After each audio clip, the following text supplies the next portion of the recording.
একবার একজন দরবেশ সাহেব রাস্তা দিয়ে যাচ্ছেন, প্রতিমধ্যে তিনি দেখতে পেলেন নদী থেকে এক কলসি পানি নিয়ে এক যুবতী সুন্দরী মেয়ে রাস্তা বেয়ে যেতেছে। দরবেশ সাহেব দাঁড়ায় গেলেন আর ওই যুবতীর দিকে এক নজরে তাকায় আছেন, চোখে পলক দেয় না। এরপরে যুবতী থমকে দাঁড়ায় গেল।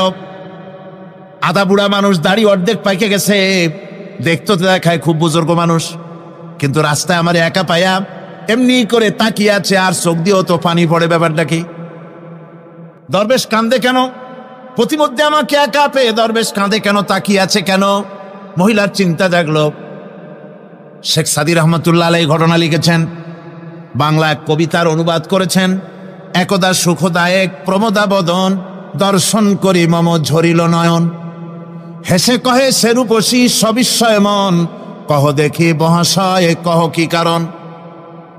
বিষয়ে বিরাগী তুমি ভুবনে প্রচার, কি হেতু জন্মিল তব মানস বিকার। যুবতী মেয়েটি বলছে, ওগো দরবেশ সাহেব, হুজুর সাহেব, আমি একটা যুবতী মেয়ে লোক, রাস্তায় আমাকে একা পেয়ে আপনি আমার দিকে তাকায় আছেন আর কাঁদতেছেন। এই বৃদ্ধ বয়সে ভীমরতি হলে কেন? আমাকে দেখে কাঁদেন কেন আর এক নজরে কেন তাকায়ছেন? কারণটা কি? কি কুমতলব আছে? দরবেশ সাহেব বলছেন, হেসে কহিলাম বালে করহ শ্রবণ, নেত্র ঝরে তবু হেতু ভেব না এমন। হে রূপসী মেয়ে, তোমার জন্য আমি কান্দি, একথা একবারও চিন্তা করো না। যে শিল্পী রচিল ওই সুধাংশু বদন, তাহার তরে ঝরে নেত্র নয়নে জীবন। তোমার প্রেম পাওয়ার জন্যে তোমাকে দেখে লোবাতুর এবং কামুক হয়ে তোমার দিকে তাকায় কান্দি, একবারও ভেব না। আল্লাহর কসম, আমি কাঁদতেছি তোমার এত সুন্দর স্বাস্থ্য আর চেহারা যে আল্লাহ রাব্বুল আলামিন বানায় দিলেন, না জানি সেই আল্লাহ কত সুন্দর। যার সৃষ্টি এত সুন্দর সে আল্লাহ রাব্বুল আলামিন না জানি কত সুন্দর।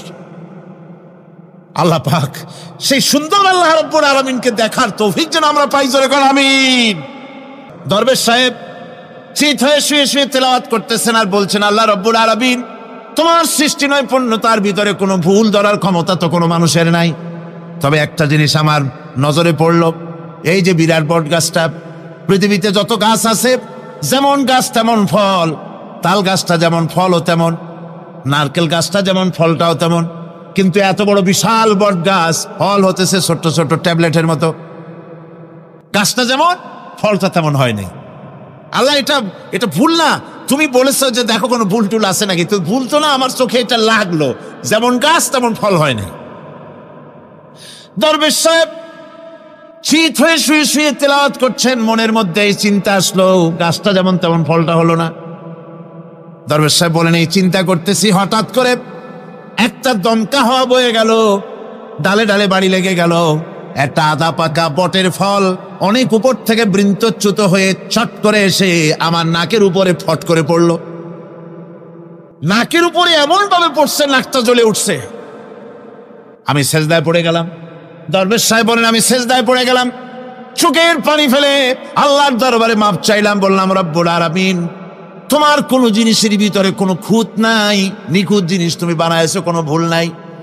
আমি চিন্তা করেছিলাম নারকেল গাছ যেমন তার ফলও তেমন, তাল গাছ যেমন তার ফলও তেমন, বট গাছটা যেমন তেমন ফল। আমার আন্দাজ মতো, আমার চিন্তা মতো, যত বড় বট গাছ অত বড় ফলটা যদি হতো, বটের ফলটা যে পজিশন নিয়ে আমার নাকে পড়েছিল, গাছ যেমন ফল তেমন হলো, নাকও যেত, আমার মাথাও যেত।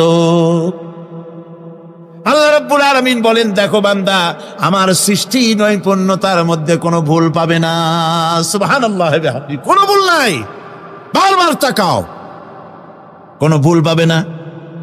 আল্লাহ সুবহানাহু ওয়া তাআলা সুন্দর করে বানিয়েছেন, যা দেখবেন শুধু সুন্দর আর সুন্দর। সুবহানাল্লাহ বলেন, শুধুই সুন্দর। ফুলের সৌন্দর্য দেখেন, গাছের সৌন্দর্য দেখেন, জমিনের সৌন্দর্য দেখেন, পাখির সৌন্দর্য দেখেন। আল্লাহ পাক যা বানালেন সবগুলিকে আল্লাহ পাক সুন্দর করে করে সৃষ্টি করেছেন, সব গুছিয়ে গুছিয়ে সুন্দর করে করে বানিয়েছেন, অসুন্দর করে কিছু বানান নাই। ফুল দেখতে কত সুন্দর, ফুলের থেকে ফল হয়, সে ফল হওয়ার জন্য ফুলের পুংকেশর আর স্ত্রী কেশরের মিলন করতে হয়। তো ফুল তো আর চলতে পারে না, এই মিলনটা কেমনে হবে? এই জন্য আল্লাহ পাকের রুচি দেখেন, আল্লাহ পাকের রহমত দেখেন, আল্লাহর কুদরত চিন্তা করুন। সুবহানাল্লাহি বিহামদিহি। ফুল সুন্দর জিনিস, ফুলের চাইতে আর কিছু সুন্দর আছে নাকি? এত সুন্দর ফুল, এই পুংকেশর এবং স্ত্রী কেশরের বিনিময়টা কে করবে? এইটা করার জন্য আল্লাহ পাক এই দায়িত্ব তেলাপোকাকে দেন নাই, দিছেন নাকি? আর শোলাকে দিছেন, সার পোকাকে দিছেন, উই পোকাকে দিছেন, তাতে ফুলের ইজ্জত নষ্ট হবে।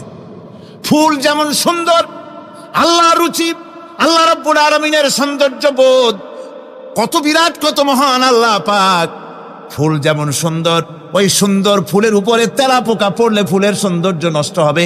এই জন্য আল্লাহ পাক ফুল যেমন সুন্দর, ওই পুংকেশর আর স্ত্রী কেশরের মিলন ঘটাবার জন্য রব্বুল আলামিন সুন্দর প্রজাপতির ব্যবস্থা করেছেন। ফুলও যেমন সুন্দর, প্রজাপতিও সুন্দর। প্রজাপতির ডানায় কোন শিল্পী কোন তুলি দিয়ে এত রং লাগালো! সুবহানাল্লাহি বিহামদিহি, সুবহানাল্লাহি বিহামদিহি। কি সুন্দর প্রজাপতি আল্লাহ তৈরি করলেন। আল্লাহ পাক বলছেন, এমনি সুন্দর করে বানালাম, মানুষ বানাইছি, সে মানুষের সৌন্দর্য দেখো। দুইটা চোখ দিলাম দেখার জন্য। চোখ কি জন্যে? এখন এই চোখ দুইটা যদি কুমিরের মতো আল্লাহ গোল বানাই দিতেন, চোখ গোল এরকম কুমিরের মতো, দেখতে বিশ্রী হতো। চোখ দুটোকে আল্লাহ টানা টানা করেছেন, চোখের উপরে ভুরু লাগিয়েছেন, তাতে আবার পশম দিয়েছেন, চোখে পিসি দিয়েছেন, চোখের ভিতরে মণিটা কালো করেছেন, তার চতুর্দিকে সাদা অংশকে নীলাভ করেছেন যাতে কালোটা আরো ফুটে ওঠে।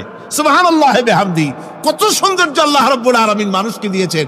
আল্লাহর রহমতের ওয়াজ সারা বছর করলেও তো ফুরাবে না, এত রহমত, এত দয়া আল্লাহ সুবহানাহু ওয়া তাআলা। মানুষ আল্লাহ কি সুন্দর করে বানালেন। এবং দিনের পার্থক্য, মানুষের জীবনকে জীবন পদ্ধতিকে দুই ভাগে বিভক্ত করেছে, রাত এবং দিন। দেখেন আল্লাহর রহমত এবং কুদরত সব জায়গায়। রাত এবং দিন মানুষের জীবন চলার পথকে, জীবন পদ্ধতিকে কয় ভাগে ভাগ করেছে? দুই ভাগ। আল্লাহ পাক বলেন, ওয়াজআলনাল লাইলা লিবাসা ওয়াজআলনান নাহারা মাআশা। আমি রাতকে করেছি শান্তির বাহন, রাতকে করেছি আচ্ছাদন, শান্তির বাহন, আর দিনকে করেছি রোজগার করার জন্য। দিনের বেলায় রোজগার করবে, কামাই রুজি করবি, কল কারখানায় যাবে, খেতে খামারে যাবে, অফিস আদালতে যাবে, কাজ কাম করবে। এ কাজ করে করে শরীরের ভিতরে ক্লান্তি আসে, অবসাদ এসে যায়। আল্লাহ রাব্বুল আলামিন বলেন, আমি আবার রাত বানালাম। ওই রাতের বেলায় বানর যখন ঘুমায় যায়, এই ঘুম তার সমস্ত অবসাদ আর ক্লান্তি দূর করে দিয়ে সকাল বেলায় আবার তাজা মানুষ করে সমস্ত একেবারে পরিপূর্ণ কর্মক্ষম একজন মানুষে তাকে পরিণত করে দেয়। রাতটাকে আচ্ছাদন করে দিয়েছি, দিনের কোলাহল মুক্ত রাত। সূর্যের আলোর ঝলকানি, তীব্র আলো নাই, চিৎকার নাই, আওয়াজ নাই। রাতের একটি অন্ধকার চাদর পরিয়ে দিলাম এই পৃথিবীর উপরে। রাতের একটি অন্ধকার চাদর পৃথিবীর উপরে পরিয়ে দিলাম। কোলাহল মুক্ত পৃথিবী এখন, সূর্যের তীব্র আলো আর নাই। এখন আরামে তুমি ঘুমিয়ে যাও, ঘুমাও, আবার সকালবেলা উঠে তুমি কাজ করবে। আল্লাহ পাক বলেন, আমি এভাবে ومن رحمته جعل لكم الليل والنهار لتسكنوا فيه ولتبتغوا من فضله। আল্লাহর রহমতের ভিতরে এটাও রহমত, আল্লাহর করুণা, আল্লাহর দয়া যে তিনি দিনকে করেছেন রুজি কামার জন্য, রাতকে করেছেন তিনি তোমাদের জন্য ঘুমাবার জন্য, বিশ্রামের জন্য। এই ব্যবস্থা আল্লাহ রাব্বুল আলামিন করেছেন, যিনি তোমাদেরকে দুপুর বেলায়, বিকেল বেলায়ও তোমাদেরকে অবসাদ গ্রহণের জন্য, আরামের জন্য দুপুর এবং বিকাল, সকাল ইত্যাদি তৈরি করেছেন। কোরআন শরীফের ভিতরে আল্লাহ পাক এ সমস্ত কথাগুলি ব্যাখ্যা সহকারে বলে দিচ্ছেন যে আমার রহমত ওয়াসিআত রাহমাতি কুল্লে সেই, সমস্ত জিনিসের চতুর্দিকে, তুমি যেখানে আছো তার চতুর্দিক, আকাশ এবং জমিন, আমার রহমত তোমাকে ঘিরে রেখেছে। এ কোরআন নাজিল করেছেন সেই আল্লাহ, সেই রহমান, যার দয়া সর্বত্র ছড়িয়ে আছে। আল্লাহ পাক বলছেন, এরপরে তোমাকে সৃষ্টি করলাম, জমিন সৃষ্টি করলাম খাবারের জন্য। আমার রহমতের বিষয়টা দেখো, আমি এমন দয়াবান, এমন মেহেরবান। এবার তোমার খাবারের জরুরত হলো, তুমি কি খাবে? সেজন্য এই জমিনে ফসলের ব্যবস্থা আমি আল্লাহ করেছি। জোরে বলেন সুবহানাল্লাহ। জমিন শুকায় গেছে, বৈশাখ মাসের জ্যৈষ্ঠ মাসের প্রচন্ড রৌদ্রের তাপে জমিন শুকায় গেছে। এই জমিনে তুমি ফসল ফলাবে কি করে যদি না পানি দিয়ে জমিনটারে ভিজায় দেই? আল্লাহ বলেন জমিন ভিজাবার দায়িত্ব আমি নিলাম। আল্লাহুল্লাযী আরসালার রিয়াহা ফাতুসিরু সাহাবা। সমুদ্রের পানি, লবণাক্ত পানিগুলি বাষ্পীয় আকারে উত্থিত হয়ে যায়, মেঘমালায় পরিণত হয়ে যায়। বাতাসকে বলি এই মেঘকে টেনে নিয়ে যাও অমুক জায়গার উপরে। মেঘ চলে এলো। আল্লাহ বলেন ফাসুকনাহু ইলা বালাদিন মাইয়িতিন ফাআহইয়ানা বিহিল আরদা বাদা মাউতিহা কাযালিকান নুশুর। আল্লাহ পাক বলছেন বৃষ্টির পানি পড়লো, মরা জমিন জিন্দা হয়ে গেল। এই মরা জমিন জিন্দা হলো। এরপরে তুমি বীজ বপন করলে, ধান বপন করলে, গম বপন করলে, মাটির খাসলাত হলো সব পচায় দেওয়া। মাটির খাসলাত কি? কথা বুঝেন না? মাটির ধর্মটা কি? পচায় দেওয়া। যা রাখেন পচে যাবে, লোহা রাখেন জং ধরে যাবে, পাথর রাখেন আস্তে আস্তে এ ধরনের যেসব জিনিস রাখেন আস্তে আস্তে করে ধ্বংস হয়ে যাবে, পচে যাবে। ওই মাটির ভিতরে ধান এবং গম, আপনার ফসল, আপনার খাদ্য, আপনার রিজেককে আমানত করে দিলেন। আল্লাহ পাক ওটাকে হেফাজত করলেন। এরপরে ওর ভিতর থেকে পাতা অঙ্কুরিত হয়ে বেরিয়ে এলো। এখন কেউ যদি বলে আল্লাহ যদি পানি না দেন, আল্লাহ যদি বৃষ্টিটা না দেন, তাহলে আমার অসুবিধাটা কি? আল্লাহ বলেন দেখো বৃষ্টিটা তো আমি দিলাম। বৃষ্টিটা কে দিলেন? আল্লাহ পাক বলেন আফারাআইতুমুল মাআল্লাযী তাশরাবুন আনতুম আনজালতুমুহু মিনাল মুজনি আম নাহনুল মুনজিলুন। তোমরা যে পানি পান করো, আকাশ থেকে এই পানিটা কে বর্ষণ করে? তুমি করো না আমি করি? কে করে জোরে কন? আল্লাহ পাক বলছেন আমি পানি বর্ষণ করি।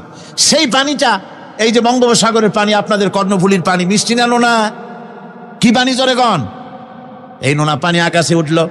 আল্লাহ পাক বলেন ইচ্ছে যদি করতাম লাউ নাশাউ জাআলনাহু জাজান ফালাউলা তাশকুরুন।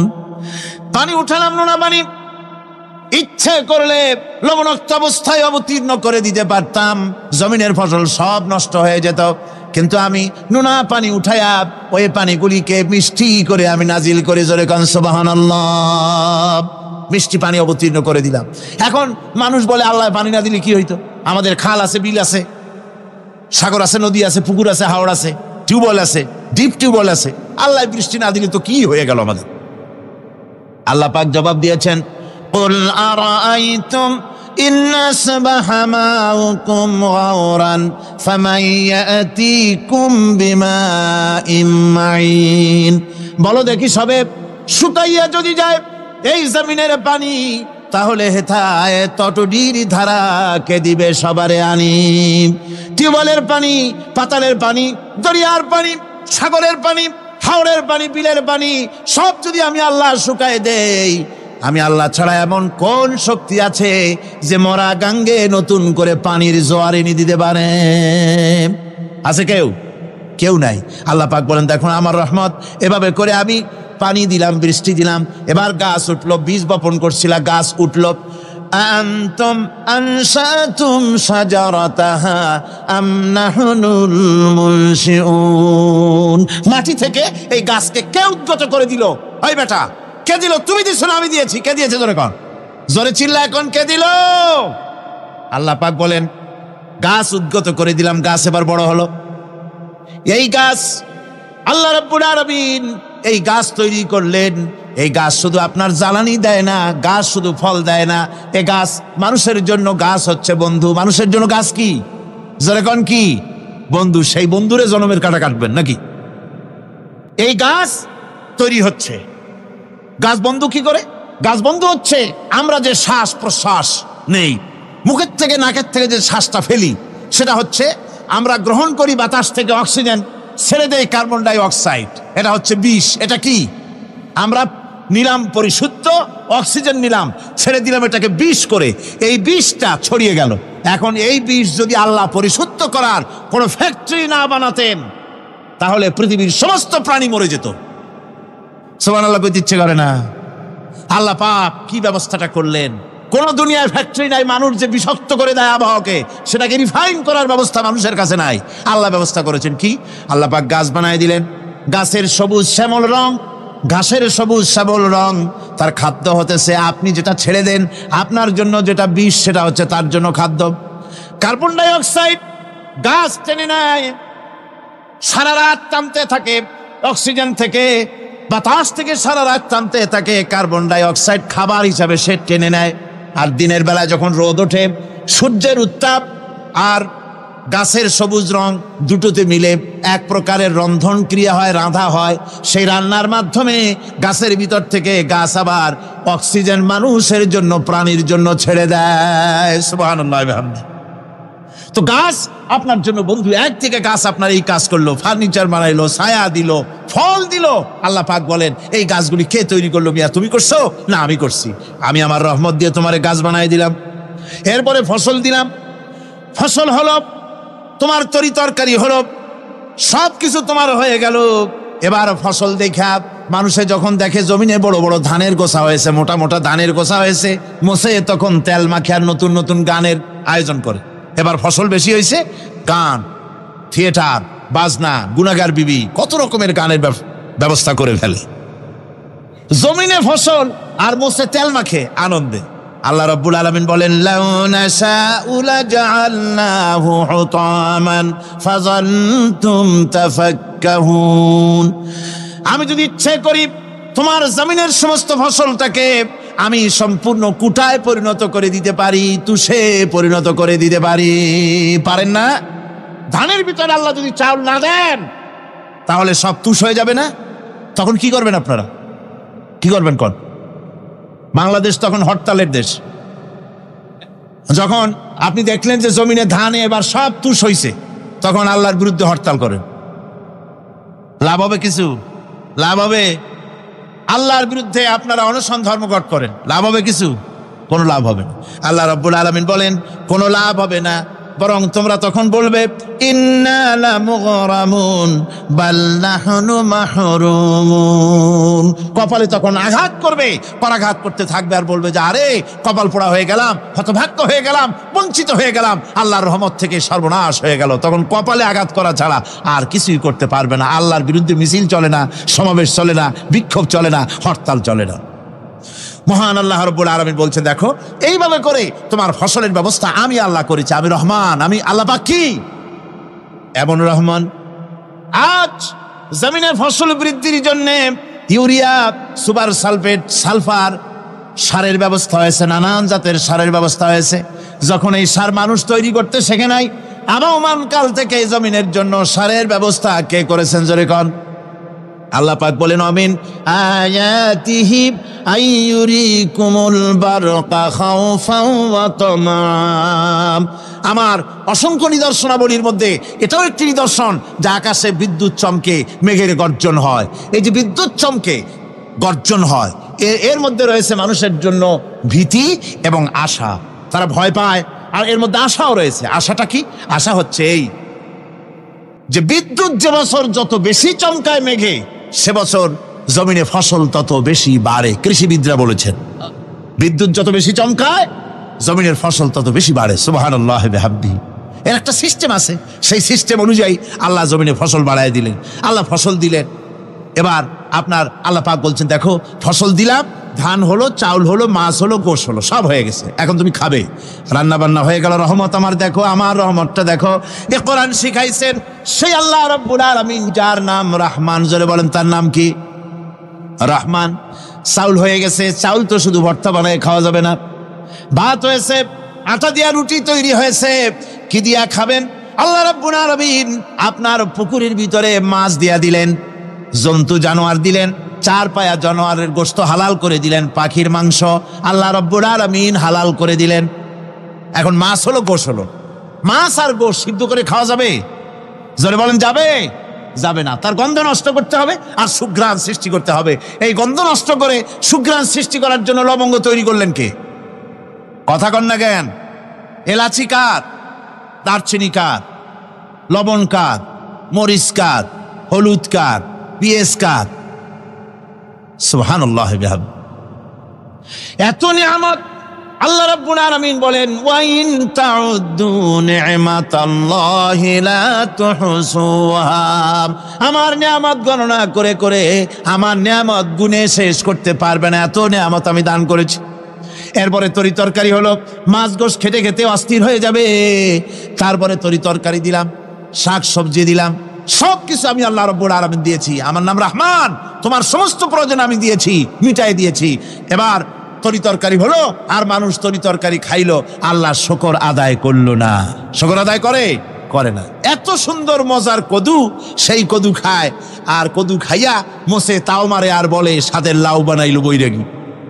আল্লাহ শুকর আদায় করে, আল্লাহর নিয়ামতের শুকরিয়া আদায় করে না। আমার ভাইয়েরা, আল্লাহ রাব্বুল আলামিন বলেন, এই পৃথিবীর আমি রহমান, কোরআন আমি শিখাইছি আমি রহমান। এমন রহমান শুধু মানুষকে খাবার দেই না, এই পৃথিবীর সকল প্রাণীকে আমি খাবার দেই। জোরে কান সুবহানাল্লাহ। সকল প্রাণীর খাবার কে দেন?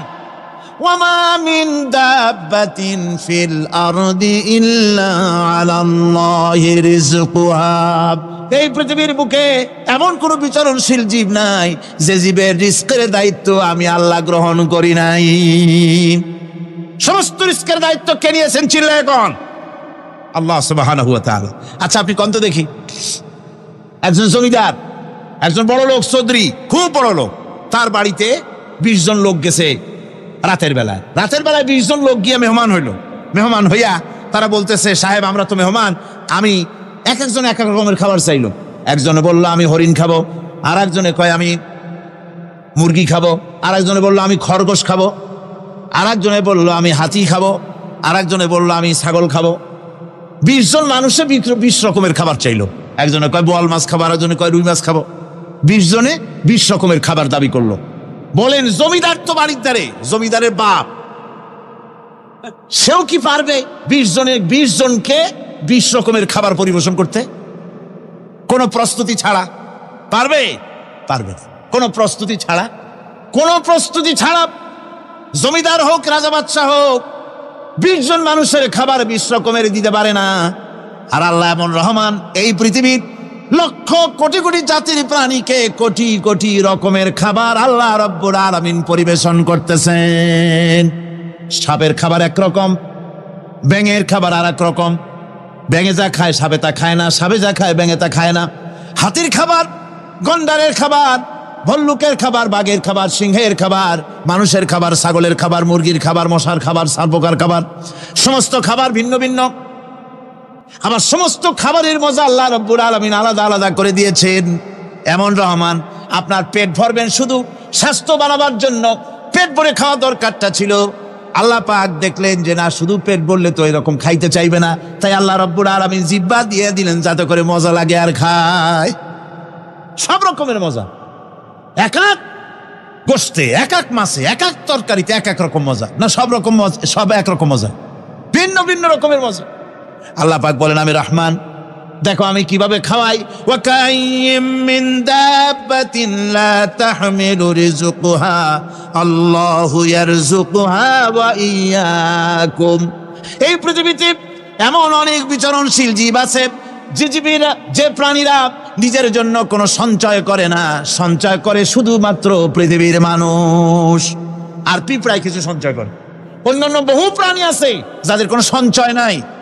কি বলেন, পাতিশিয়ালের কোনো ব্যাংকে অ্যাকাউন্ট আছে নাকি? না। শীতের মৌসুমে পাতিশিয়াল আইসা ব্যাংকের ম্যানেজারকে বলে না যে কয়েকটা মুরগি আনছি, আমার নামে একটা অ্যাকাউন্ট ওপেন করেন, বৃষ্টির সময় আমি যেন ওগুলো উঠাইয়া পাইকারি দরে খাইতে পারি। ওর কোনো খাবার নাই, সঞ্চয় নাই। এ ধরনের পাখির সঞ্চয় নাই, পশুর সঞ্চয় নাই। মহান আল্লাহ রাব্বুল আলামিন তিনি বলছেন, সকালবেলায় পাখি তার বাসা দিয়া ক্ষুধার্ত পেট নিয়ে পাখিগুলি উড়ে চলে যায়। সাপ তার গর্ত থেকে বের হয় খালি পেটে, পাতি শ্রীগল খালি পেট নিয়ে গর্ত থেকে বেরিয়ে যায়। তিমির মতো অত বড় প্রকাণ্ড প্রাণী, হাতির মতো প্রকাণ্ড প্রাণী, গরিলা, শিম্পাঞ্জি, ওরাংওটাং, পিঁপড়া থেকে শুরু করে নিয়ে প্রকাণ্ড তিমি পর্যন্ত সমস্ত প্রাণীগুলি সকালবেলায় খালি পেটে বেরিয়ে যায়। সারাদিন ঘোরাঘুরির পর আল্লাহ সুবহানাহু ওয়া তাআলা বলেন, সন্ধ্যাবেলায় সমস্ত প্রাণীর পেটগুলি ভরে আমি আল্লাহ তাদের বাসায় ফিরাইয়া দেই। আমি রহমান, এভাবে করে আমি আল্লাহ রাব্বুল আলামিন খাবারের বন্দোবস্ত করি, পড়ার বন্দোবস্ত করি, থাকার ব্যবস্থা করি।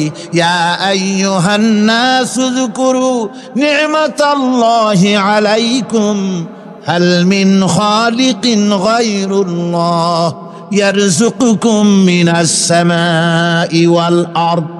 ও পৃথিবীর মানুষেরা, ওই আল্লাহর স্মরণ করো, আল্লাহর নিয়ামতের শুকরিয়া আদায় করো যে আল্লাহ তোমাকে আকাশ থেকে জমিন থেকে রিজিক দেন। ওই আল্লাহ ছাড়া আছে কি কেউ যে তোমাকে আকাশ থেকে রিজিক দেয়, জমিন থেকে রিজিক দেয়? লা ইলাহা ইল্লা হুয়া ফান্না তুফাকুন। ওই আল্লাহ ছাড়া কোনো ইলাহা নাই, কেন তোমরা বিভ্রান্ত হও? সেই আল্লাহর দিকে ফিরে আসো। আল্লাহ বলছেন, এভাবে আমি সমস্ত পৃথিবীর মানুষের রুজি রুটির বন্দোবস্ত করি, সমস্ত প্রাণীর রুজি রুটির ব্যবস্থা করি। আমি সেই রহমান। সুবহানাল্লাহ বিহামদি। ওয়া ইলাহুকুম ইলাহু ওয়াহিদ লা ইলাহা ইল্লা হুয়ার রহমানুর রহিম। এই হচ্ছেন তোমাদের আল্লাহ। সুবহানাল্লাহ। আল্লাহ বলছেন, ওয়া ইলাহুকুম ইলাহু ওয়াহিদ, তিনি হচ্ছেন এক আল্লাহ, এক ইলাহ, যিনি ছাড়া কোনো ইলাহা নাই। তিনি হচ্ছেন রহমান। তিনি কি? রহমান। তিনি হচ্ছেন রহিম। তিনি তোমাদের সব কিছুর ব্যবস্থা করে দিয়ে থাকেন, কোনো জিনিস তোমাদেরকে বঞ্চিত করেন না। এই রহমান এমন রহমান যিনি তোমাদের সমস্ত নিয়ামত পূর্ণ করেন। আর রহমান এমন রহমান যে শুধু আপন আপন লোক দেখে তালাশ করে করে দেয় না, সকলকে দেয়। যারা নামাজ পড়ে তাদের দালানকোটা বেশি হয়, যারা তাহাজ্জুদ পড়ে তাদের ব্যাংকে টাকার অভাব নাই, যারা হজ করে যাকাত দেয় তারা টাকার জ্বালায়, পয়সা কড়ির জ্বালায় অস্থির। এরকম নাকি? না, বরং নামাজ রোজা হজ যাকাত যারা করে, বেশি খাঁটি মুসলমান, তাদের অভাব অভিযোগ আরো বেশি। যাদের কাছে নামাজ নাই, রোজা নাই, আল্লাহ পরকালের চিন্তা নাই, তাদের টাকা পয়সা, সোনা দানা, জায়গা জমিন, সৌন্দর্য, সুখ আর আরো অনেক বেশি। বরং এদের কম। আপন লোকের চাইতে শত্রুকে বরং আল্লাহ পাক বেশি দেন। আপন লোক মানে যারা দিনদার, ইমানদার, পরেজগার, নামাজি, এরা বরং কম পায়, ওরা বরং বেশি পায়। এমন কেউ নাই পৃথিবীতে শত্রুকে ডেকে বলবে আয় তোরেও দেই, কেউ নাই। একমাত্র আল্লাহ রব্বুল আলামিন যিনি সকলকে দেন। এই পৃথিবীর কোন মূল্য আল্লাহ রব্বুল আলামিনের কাছে নাই, একটা মশার দানার তুল্য মূল্য নাই। সেজন্য আল্লাহ পাক সকলকে নিয়ামত দেন, সকলকে ব্যবস্থা করেন। তাই এই কোরআন শরীফ আল্লাহ পাক তার মানুষের প্রতি এত দয়া মানুষের প্রতি, যে আল্লাহ পাকের দয়াটা কার? জোরে চিল্লায় এখন, দয়াটা কার? এত দয়া যে আল্লাহ পাকের মানুষের প্রতি রাস্তা চলার জন্য রাস্তা তৈরি করে দিলেন। পাহাড়ের ভিতরে মানুষ যেন হারায় না যায়, পাহাড়ের ভিতরে গিরিপথ বানালেন যিনি, মরুভূমির ভিতরে হারায় না যায় নিশানা বানালেন যিনি, সমুদ্রের ভিতরে রাতের আধারে যেন গভীর সমুদ্রে হারায় না যায়, সেজন্য মহাশূন্যের ভিতরে তারকা প্রদীপ জ্বালায়া পথের নির্দেশনা দিয়ে দিলেন যিনি, এত ব্যবস্থাপনা যিনি করলেন, সে আল্লাহ রাব্বুল আলামিন মানুষের জন্য এই পৃথিবীতে ব্যক্তি, পরিবার, সমাজ ও রাষ্ট্রে, আন্তর্জাতিক জীবনে, স্বরাষ্ট্রনীতি, পররাষ্ট্রনীতি, শিক্ষানীতি, যুদ্ধনীতি, বন্দিনীতি, তার জীবনের সমস্ত নীতিমালার ব্যাপারে আল্লাহ রাব্বুল আলামিন বুঝি কোনো দিকদর্শন দেন নাই। দিয়েছেন কিনা? সুতরাং রহমানের দাবি হচ্ছে, আল্লাহর রহমানিয়াতের দাবি হচ্ছে বান্দার জন্য কোরআন শিক্ষা দেওয়া। যত শিক্ষা আল্লাহ দিয়েছেন, যত দয়া আল্লাহ বান্দাকে করেছেন, সবচাইতে বড় দয়া কোরআন শিক্ষা দেওয়া। জোরে কান সুবহানাল্লাহ। যত দয়া, যত নিয়ামত, যত রহমত আল্লাহ বান্দাকে করেছেন, তার মধ্যে শ্রেষ্ঠ রহমত, শ্রেষ্ঠ দয়া, শ্রেষ্ঠ করুণা মানুষের জন্য, আল্লাহর এই পৃথিবীর মানুষের জন্য সবচাইতে শ্রেষ্ঠ দয়া কি? জোরে বলেন কি? কোরআনের শিক্ষাই হচ্ছে আল্লাহ পাকের এই মানুষের জন্য সর্বশ্রেষ্ঠ দয়া।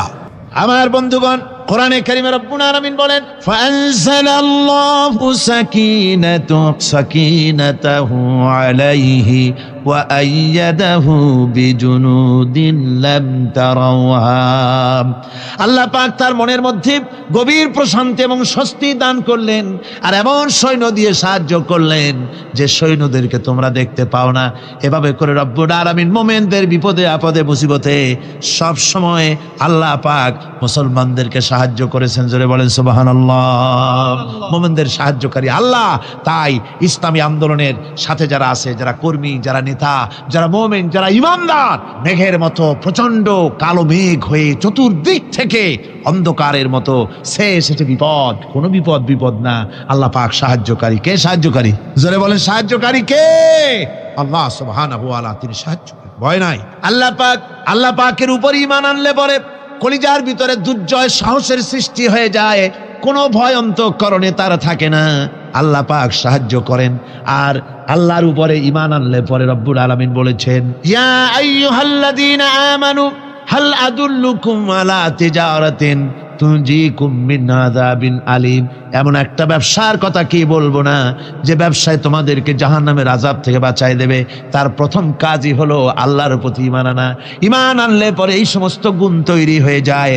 আর ঈমানে সবচাইতে উপকৃত হয় সমাজের লোকেরা, রাষ্ট্রের লোকেরা, পরিবারের লোকেরা, দেশের মানুষ উপকৃত হয় মুমিনদের দিয়ে ঈমানের কারণে।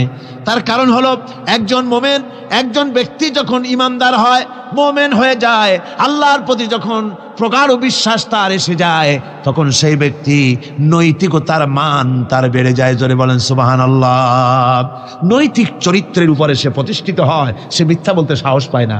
মুমিন ব্যক্তি মিথ্যা বলতে সাহস পায় না। কেন পায় না? মিথ্যা বলতে সাহস পায় না, ঠকাতে সাহস পায় না, ওজনে কম দিতে সাহস পায় না, শয়তানি বদমাশি করতে সাহস পায় না। তার কারণ হলো আল্লাহ পাক বলে দিয়েছেন, মুমিন কোরআনের ভিতরে পড়েছে, ইয ইয়াতালাক্কাল মুতালাক্কিয়ানি আনিল ইয়ামিনি ওয়া আনিশ শিমালি কাঈদ। দুজন নিয়ন্ত্রণকারী ফেরেশতা তোমার ডানে এবং বামে বসে বসে তোমাকে নিয়ন্ত্রণ করছে, কোথায় যাও কি করো এই ফেরেশতারা বসে বসে সব দেখতেছে। মা ইয়ালফিযু মিন কাওলিন ইল্লা লাদাইহি রাকীবুন আতীদ।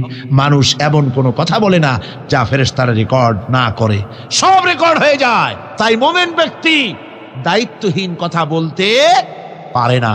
মুমিন ব্যক্তির চরিত্র ভালো হয়ে যায়, সে যে কথা বলে বুঝে শুনে কথা বলে, সে যে ওয়াদা করে বুঝে শুনে ওয়াদা করে। যেহেতু সবকিছুর জবাব কিয়ামতে দিতে হবে। কোথায় দিতে হবে? কোথায় দিতে হবে? কিয়ামতে আল্লাহর দরবারে জবাব দিতে হবে। মহান আল্লাহ রাব্বুল আলামিন বলেছেন, ওয়ালাকাদ খালাকনাল ইনসানা ওয়া না'লামু মা তুওয়াসবিসু বিহি নাফসু। মানুষ সৃষ্টি করেছি আমি, তার অন্তঃকরণের ভিতরে ওয়াসওয়াসা কি হয় আমি জানি। এই জন্য মুমিনেরা মনের ভিতরে কোনো খারাপ কল্পনাও করতে পারে না। খারাপ কল্পনা করলেও তার হিসাব দেওয়া লাগবে আল্লাহর কাছে। কার কাছে? ওয়াইন তুবদু মিন আনফুসিকুম আও তুখফুহু ইউহাসিবুকুম বিহিল্লাহ। আল্লাহ বলেন, মনের মধ্যে যে সব কল্পনা করো তা প্রকাশ করো আর গোপন রাখো, ওইটার হিসাব নেব আমি আল্লাহ পাক। কিয়ামতের দিন আমার কাছে হিসাব দিতে হবে। বন্ধুগণ, এই জন্য মুমিন যারা, মুমিনদের চরিত্র প্রতিষ্ঠিত হয়, মুমিনদের ধারণা থাকে যেখানেই যাই না কেন, যেখানেই বসি না কেন, সেখানেই আল্লাহ, আল্লাহ ছাড়া কোনো জায়গা নাই। আছে নাকি? আছে। আল্লাহ পাক বলেন, মা ইয়াকুনু মিন নাজওয়া সালাসাতিন ইল্লা হুয়া রাবিউহুম।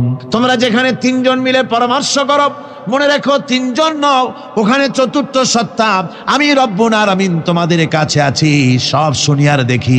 পাঁচজন যেখানে হও সেখানে আমি ষষ্ঠ। এর থেকে যদি কম হও, এর থেকে যদি বেশিও হও, বান্দারে তুমি আছো যেখানে আমি আল্লাহ আছি, সেখানে উপায় নাই, সব জায়গায় আমি দেখতে পাচ্ছি। শুধু তাই নয়, রাত্রিবেলায় মানুষেরা গোপনে পরামর্শ করে, করে না? করে কিনা? রাতে রাতে পরামর্শ করে, এক জায়গায় বসে, হলের মধ্যে, পাহাড়ের মধ্যে, কোনো জায়গায় বসে পরামর্শ করে। কি পরামর্শ? ইসলামী আন্দোলনের লোকদের মারবে, কোথায় তাদের ধরবে, কোথায় তাদের অত্যাচার করবে, এই সমস্ত পরামর্শ করে। আল্লাহ পাক বলছেন, শুনুন, আল্লাহ রাব্বুল আলামিন বলেন, ওয়া হুয়া মাআহুম إذ يبيتون ما لا يرضى من القول وكان الله بما يعملون محيطا। আল্লাহ পাক বলেন, তিনি তো ঠিক সেই সময়ও তোমাদের কাছে থাকেন, যখন তোমরা নিজেদের ঘরের মধ্যে বসে কোনো এক জায়গায় বসে আল্লাহর মর্জির খেলাফ পরামর্শ করো, আল্লাহ তখনও তোমাদের কাছে থাকেন। আল্লাহর এহাতা থেকে, আল্লাহর কর্তৃত্ব থেকে বেরিয়ে যাওয়ার কোনো উপায় নাই। সুতরাং গোপনে বলেন, প্রকাশ্যে বলেন, যেভাবেই যা কিছু করা হোক না কেন, আল্লাহর কাছে আমাদের সমস্ত অপরাধগুলি ধরা হয়ে যায়। আর এটাই হচ্ছে ইমানের সীমা পরিসীমা। তিলকা হুদুদাল্লাহ ফালা তা'তাদুহা, তিলকা হুদুদুল্লাহ, এটাই হচ্ছে আল্লাহর সীমানা। ইমানের এই সীমারেখা বজায় রেখে ইমানের উপরে মজবুত করে কোনো ব্যক্তি, পরিবার, সমাজ, রাষ্ট্র যদি তৈরি হয়, তাহলে সেই সমাজই শান্তি আসে, সেই সমাজই আরাম আসে, সেই রাষ্ট্র শান্তিপূর্ণ হয়, সেখানে দিন কায়েম হয়, মানুষ সুখ সমৃদ্ধি খুঁজে পায়। আমরা দেখতে পেয়েছি বিশ্বনবী জনাবে মুহাম্মদুর রাসূলুল্লাহ সাল্লাল্লাহু আলাইহি ওয়াসাল্লাম হিজরতের রাত, কাফেরেরা চতুর্দিকে দাঁড়ানো, হযরত জিবরাইল এসে বলেন, ইয়া রাসূলুল্লাহ, হে কাফেরেরা চতুর্দিকে ঘিরে দাঁড়িয়েছে, গভীর রাত, এখন হাতে তাদের তরবারি, সকাল হলে পরেই তারা আপনাকে মেরে ফেলে দিবে, তাড়াতাড়ি ওঠেন, মদিনার দিকে চলে যান। আল্লাহ নবী ঘুমের থেকে জেগে হযরত আলীকে ডেকে বলেন, আলী, আল্লাহ অর্ডার করেছেন আমি মদিনায় চললাম, আমার বিছানার পরে আমার চাদর গায়ে দিয়ে শুয়ে থাকো। হযরত আলী বলেন, আল্লাহর হাবিব, আপনার চাদর গায়ে দিয়ে ঘুমিয়ে থাকবো, সকালবেলায় কাফির বেঈমানেরা আপনার বিছানার পরে আপনার চাদর গায়ে দেওয়া অবস্থায় আমি আলীকে তারা মুহাম্মদ মনে করবে, আর আমি আলীকে নবী মনে করে তারা তাদের তরবারি দিয়া কেটে কেটে টুকরা টুকরা করে আমারে বিদায় করে দেবে দুনিয়া থেকে। এতটুকুনো পরোয়া করি না, বরং আমার দিলের মধ্যে এটাই তৃপ্তি থাকবে যে আমি আলীর জীবনের বিনিময় আল্লাহর হাবিব দুনিয়ায় বেঁচে আছেন। নবীজি ঘরের থেকে বেরোলেন, চতুর্দিকে কাফেরেরা দাঁড়ানো, আল্লাহর নবী হাতে এক মুষ্টি বালু হাতে নিয়ে শাহাতেল ওযু পড়ে 3 বার দম করে বালুগুলো ছেড়ে দিলেন। বালিগুলি ঘরের চতুর্দিকে কাফেরদের চোখে চলে গেল। পরবর্তী সময় রব্বুল আলামিন ডেকে বলেন, নবীরে, বালি যখন নিক্ষেপ আপনি করেছিলেন, ধুলাগুলি আপনি তো শুধু নিক্ষেপ করেছিলেন, কিন্তু চতুর্দিকে কাফেরদের চোখে গেল কেমনে? একদিকে মেরেছিলেন, সেই দিকেই তো যাওয়ার কথা ছিল, চতুর্দিকের কাফেরের চোখে চোখে সেগুলো পৌঁছে গেল কেমনে? ওয়া মা রামাইতা ইদ রামাইতা ওয়ালাকিন্নাল্লাহ রামা। আপনি নিক্ষেপ করেন নাই, যখন আপনি নিক্ষেপ করেছিলেন আপনি তো শুধু বালুকণা ছেড়েছেন, আর ওই বালুকণাগুলি ঘরের চতুর্দিকে সব কাফেরদের চোখে পৌঁছবার দায়িত্ব আমার কুদরত গ্রহণ করেছিল। আমার ভাইয়েরা, নবীজি বিপদে, এতগুলি শত্রু তরবারি নিয়ে তিনি বিপদে ধৈর্য হারা হন নাই, আস্তে করে ঘরের থেকে বেরিয়ে হযরত আবু বকরের বাড়িতে গিয়ে হাজির। দরজায় গিয়ে আওয়াজ দিলেন, আবু বকর। অমনি দরজা খুলে গেল, লাব্বাইক ওয়া সাদাইক। হুজুর বলেন, আবু বকর রে, একটা ডাকে কেমনে সাড়া দিলে? তুমি কি ঘুমাইছিলে না? হযরত আবু বকর বলেন, হুজুর, আপনি বলেছেন আমাকে নিয়ে হিজরত করবেন, আমি মনে মনে চিন্তা করেছি, না জানি কত রাত্রে নবীজি আসেন, উঠতে যদি আমার দেরি হয়ে যায়, নবীজি যদি দরজার কাছে দাঁড়ায় দাঁড়ায় আমারে ডাকাডাকি করে, আর আমি যদি ঘুমায় থাকি, তাহলে আল্লাহর নবীর সঙ্গে বেয়াদবি হয়ে যাবে। এই মনে করে বিছানায় না ঘুমাইয়া আপনার গলার আওয়াজ শোনার জন্যে এই দরজার সঙ্গে পিঠ লাগাইয়া লাগাইয়া দাঁড়াইয়া ঘুমাচ্ছিলাম। আল্লাহর নবী হযরত আবু বকরকে সঙ্গে করে নিয়ে চললেন মদিনার দিকে, উল্টা পথে রওনা করলেন। বারবার কাবা শরীফের দিকে তাকাতে লাগলেন। বুখারী শরীফে এসেছে, নবীজি বারবার কাবার দিকে তাকিয়ে বলতেছেন, রে কাবা, বড় আশা ছিল তোর কাছে থাকবো, তোর খেদমত করব, কিন্তু তোর নিষ্ঠুর সন্তানেরা তোর কাছে আমারে থাকতে দিল না রে। আল্লাহ নবী মেসফালা দিয়ে জাবালে কেদোয়ার উপর দিয়ে চলে গেলেন জাবালে সুরে। গুহার কাছে যখন গিয়েছেন, ফজর রক্ত হয়ে গেল। হযরত আবু বকর রাদিয়াল্লাহু তাআলা আনহু বলছেন, হুজুর, আর উপায় নাই, দিন হয়ে গেল, এখন বুঝি ধরা পড়ে যাব, ওই গুহার মধ্যে গিয়ে আশ্রয় নেই। তবে আপনি দাঁড়ান, গুহার ভিতরেই পাহাড়িয়া গুহা, বিচ্ছু থাকতে পারে, সাপ থাকতে পারে, আমি আগে ঢুকি, যদি কোনো হিংস্র প্রাণী থাকে আমার উপর দিয়ে আঘাত হয়ে যাক, আল্লাহর নবী হেফাজতে থাকুন। হযরত আবু বকর রাদিয়াল্লাহু তাআলা আনহু গুহার ভিতরে নামলেন। নেমে গুহা সাফ করে হুজুরকে ডাকলেন। হুজুর তাশরীফ ফরমালেন গুহার মধ্যে। হুজুর বলেন, আবু বকর হেঁটে হেঁটে কষ্ট হয়ে গেছে, তুমি বসো, তোমার উরুর উপরে মাথা রেখে আমি একটু ঘুমায়ে যাই। আল্লাহর হাবিব ঘুমায় গেলেন। হযরত আবু বকর লক্ষ্য করে দেখেন চতুর্দিকে অনেকগুলি গর্ত দেখা যায়। এই গর্ত থেকে সাপ আসতে পারে, বিচ্ছু আসতে পারে মনে করে নিজের গায়ের চাদর ছিঁড়ে ছিঁড়ে গর্তগুলি বন্ধ করা শুরু করে দিলেন। কয়েকটা গর্ত বন্ধ করার মতো চাদর আর নাই, পাও দিয়ে চেপে ধরলেন। এক পাহাড়িয়া বিষধর সাপ বেরোবার জন্য চেষ্টা করে বেরোবার পথ খুঁজে না পেয়ে হযরত আবু বকরের পায়ের উপরে দংশন করেছে। বিষের যন্ত্রণায় হযরত আবু বকরের চোখ থেকে পানি দরদর করে পড়ছে। রাসূলুল্লাহর ঘুম ভেঙে গেল। আল্লাহর নবী তাকে বলেন, আবু বকর চোখে পানি কেন? বাড়ির কথা বুঝি মনে পড়ে গেছে?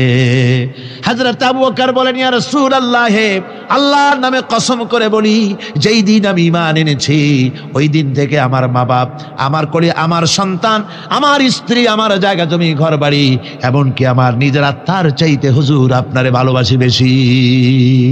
তাহলে কাঁদো কেন? হযরত আবু বকর বলেন, হুজুর বাড়ির জন্য কাঁদি না, ছেলেপেলের জন্য কাঁদি না, সাপে দংশন করেছে, যন্ত্রণায় কাঁদতেছি। আল্লাহ নবী সঙ্গে সঙ্গে মুখ থেকে থুতু বার করে যন্ত্রণার জায়গায় লাগাই দিলেন। সঙ্গে সঙ্গে যন্ত্রণা বন্ধ হয়ে গেল। হুজুর বললেন, আবু বকর প্রথম যখন তোমার এই আঘাত করেছিল সাপে, আমাকে কেন তাড়াতাড়ি বলো নাই? এতক্ষণ তো তোমার কষ্ট হতো না। হযরত আবু বকর বলেন, ইয়া রাসূলুল্লাহ, ওটা তো সাপে কাটার যন্ত্রণা, ওই যন্ত্রণায় আমার রক্ত জ্বলতেছে, যন্ত্রণায় যন্ত্রণায় আমার কলেজাটা যদি ফেটেও যেত। আল্লাহর হাবিব আরাম ফরমাচ্ছিলেন, আমি তাকে আরামে বিঘ্ন ঘটাতে পারতাম না। আমার ভাইয়েরা, হযরতে আবু বকর হযরতে রাসূল দুজন বসে আছেন। এমনি সময় কাফের বেঈমানেরা খুঁজতে খুঁজতে জায়গা মতো এসে গেছে। একজনে বলে ভিতরে আছে, আর একজনে বলে নাই। পায়ের যদি থাকবে তাহলে মাকড়সায় জাল বুনালো কি করে, পাখি ডিম পেড়ে বসে আছে কি করে, তাদের সন্দেহ হতে লাগলো। এর মধ্যে নাই একজন বলে আছে আর একজন বলে নাই। হযরত আবু বকর ভয়ের চোটে কেঁদে ফেলেছেন, হুজুর আর উপায় নাই। এই যে অবস্থান, এই অবস্থার ভিতরে, এই অবস্থার ভেতরেও আল্লাহ নবী এতটুকু ঘাবড়ে যান নাই। শত্রুরা তরবারি নিয়ে এসেছে, সুযোগ পেলেই একটু তাকালেই দেখতে পাবে, তুলে মেরে ফেলে দেবে। আল্লাহর হাবিব মোটেই ধৈর্য হারালেন না, এতটুকুন হতাশ হলেন না। আল্লাহ পাকের হাবিব তার সাথীকে কি বললেন? তখন কোরআনে কারীম সূরা তাওবার মধ্যে আল্লাহ তা উদ্ধৃত করেছেন মুমিনদের জন্য, ইযহুমা ফিল গার إذ يقول لصاحبه لا تحزن إن الله معنا। ও আমার সাথী, ও বন্ধু, ভয় করো না, চিন্তা করো না, আমরা মাইনরিটি নই, আমরাই মেজরিটি। তার কারণ আল্লাহ আমাদের সাথে আছেন। সুবহানাল্লাহ, আল্লাহ আমাদের সাথে আছে। মুসা আলাইহিস সালাম ভয় পেয়ে গেলেন। আল্লাহ রাব্বুল আলামিন বলেন, ভয় পাওয়ার কোনো কারণ নাই, তোমার প্রশ্নের জবাব আমি এভাবেই দিলাম। এক গ্লাস পানি নিয়ে কয়েক মিনিট দাঁড়াইতে পারো নাই, ঘুমের সঙ্গে সঙ্গে গ্লাস পড়ে ভেঙে গেল। তামাম আকাশ আর জমিন, গোটা সৃষ্টি জগৎ তোমার আল্লাহ পাকের হাতের মুঠার মধ্যে রয়েছে।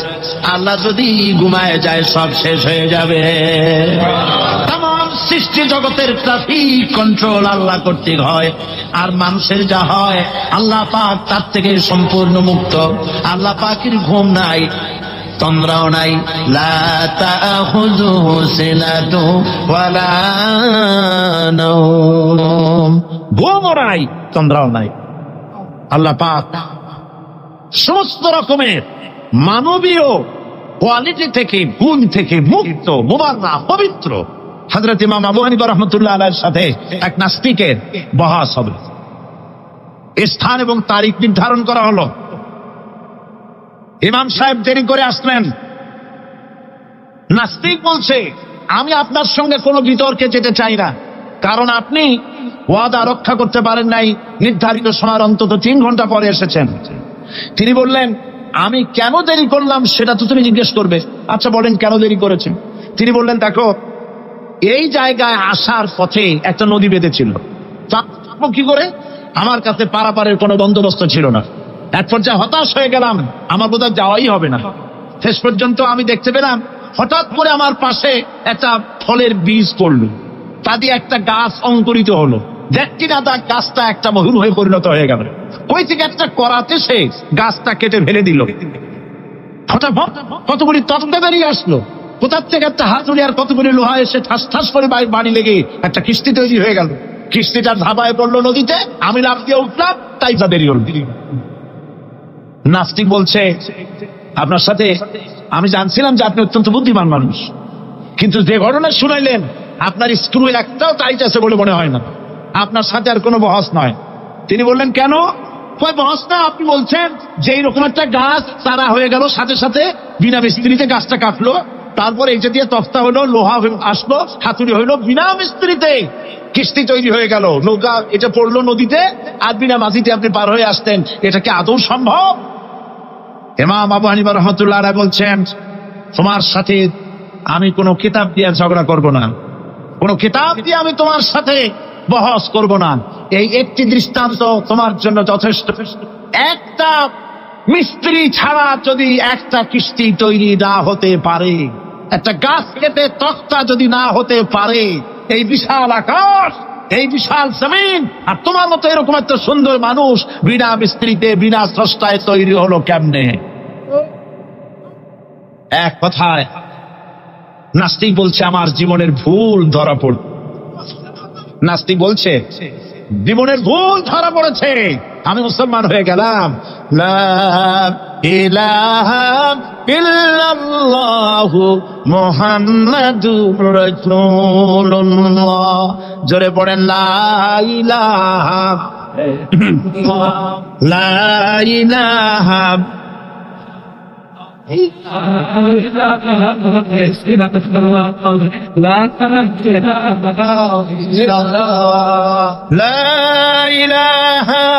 ইল্লাল্লাহু মুহাম্মাদুর রাসূলুল্লাহ।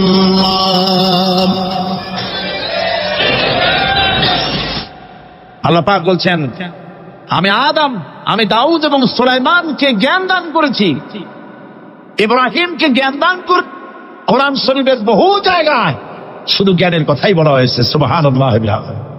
সুতরাং বুদ্ধিজীবী, এই বুদ্ধিজীবীরা তারা আসল জ্ঞানটা নাই। আসল জ্ঞান কোনটা বলেন? কোনটা? ডক্টর শহীদুল্লাহ মরহুম, আমি অনেকবার বলেছি তার কথা, তাকে জান্নাতুল ফেরদাউস নসিব করুন, বলেন আমিন। ডক্টর শহীদুল্লাহ মরহুম বলতেন তার লোকদেরকে যে তোমরা বিদেশ থেকে অনেক ডিগ্রি নামের আগে আনতে পারো, তোমরা পণ্ডিত, একথা আমি স্বীকার করি, কিন্তু কোরআন শরীফের জ্ঞান যদি না থাকে তাহলে পণ্ডিতের আগে আর একটা শব্দ বসবে, মূর্খ পণ্ডিত। কোরআনের জ্ঞান পাণ্ডিত্যকে পরিপূর্ণ করে দেয়, কারণ ওয়ামা উতীতুম মিনাল ইলমি ইল্লা কালিলা। সুবহানাল্লাহ। আল্লাহ পাক বলছেন তোমাদেরকে সামান্যতম জ্ঞান দান করেছি। কতটুকু জ্ঞান? কতটুকু? সামান্যতম জ্ঞান দান করেছি। সুতরাং আল্লাহ পাক কোরআনের মধ্যে তার নিজের পরিচয় ছোট্ট একটি সূরার মধ্যে ব্যাপক আকারে বলে দিয়েছেন। কি? কুল হুয়াল্লাহু আহাদ। সবাই পড়েন আমার সাথে, কুল হুয়াল্লাহু আহাদ আল্লাহুস সামাদ লাম ইয়ালিদ ওয়া লাম ইউলাদ ওয়া লাম ইয়াকুল লাহু কুফুয়ান আহাদ। আল্লাহ পাক বলেন আল্লাহ এক এবং একক, তিনি কারো মুখাপেক্ষী নন, তিনি কাউকে জন্ম দেন নাই, তাকেও কেউ জন্ম দেয়নি, আকাশ আর জমিনে আল্লাহর সমকক্ষ কেউ নাই। সুবহানাল্লাহ।